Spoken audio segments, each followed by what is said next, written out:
The doll was not old when we found it. That was the first lie people told themselves.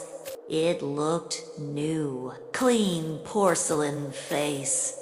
Glassy eyes without cracks. No missing fingers. No torn dress. It sat upright on the shelf in the thrift store, facing forward, hands folded like it had been placed there carefully. No price tag. When I picked it up, the cashier froze. "That one wasn't there this morning," she said. I laughed. Everyone says things like that about creepy objects. I paid anyway. Cash only. No receipt. That night, I placed the doll on the chair across from my bed. I didn't mean to. I told myself it was temporary. Just until morning. I woke at 3:14 a.m. with the certainty that I was not alone. The doll had not moved. That's the part people expect. The doll turning its head, changing position. That didn't happen. It stayed exactly where it was. Hands folded, dress smooth, but the room felt held. Like something was laying in the shape of the air. Over the next few days, small things changed. Sounds soft. My footsteps felt delayed, like the floor was remembering them. The house stopped settling at night. No creaks. No pops. It felt like the building was holding its breath.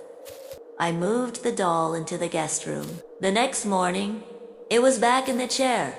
Same posture, same angle, same distance from the bed. No drag marks, no signs of movement. I locked the door the next night. At 3:14 a.m., I woke again. The doll was still across from me. That's when I understood something important. It wasn't moving. It was waiting. Weeks passed.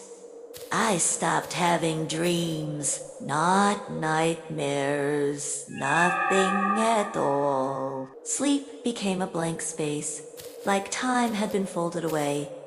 I'd wake up feeling used, not tired. I searched online, forums, old posts. A few people mentioned similar dolls.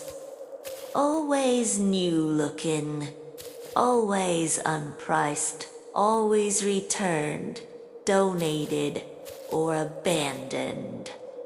One post stuck with me. It doesn't follow you. It stays where you stop being. That was when I noticed I had stopped changing. My routines locked in place. Same meals, same thoughts, same reactions. Even emotions felt rehearsed. When I laughed, it sounded pre-recorded. The doll never blinked, but I swear, and I mean this, the room adjusted around it. Shadows bent toward it. Sound died near it. If I looked away and looked back too quickly, the space behind it felt deeper than the room allowed. I tried to destroy it. The hammer passed through the porcelain face like it wasn't solid yet. No crack. No resistance, just wrongness. That night, I woke standing, not walking, standing, hands folded, across from my bed, facing the doll. It was seated where I usually slept. That's when it looked at me. Not with its eyes, with recognition. It didn't want to hurt me. It wanted to stay. And it had learned how. By the end of the month, I stopped leaving the house. There was no reason to. Outside felt unfinished, like the world expected something from me that I could no longer provide. The doll remained where I used to sit, always facing forward, waiting for someone new. I donated it back to the thrift store. No receipt, no record, just placed carefully on the shelf. The next morning, I returned. It wasn't there. That was weeks ago. Now I sit in this room, hands folded, facing the doorway, listening to footsteps that sound familiar. I don't move.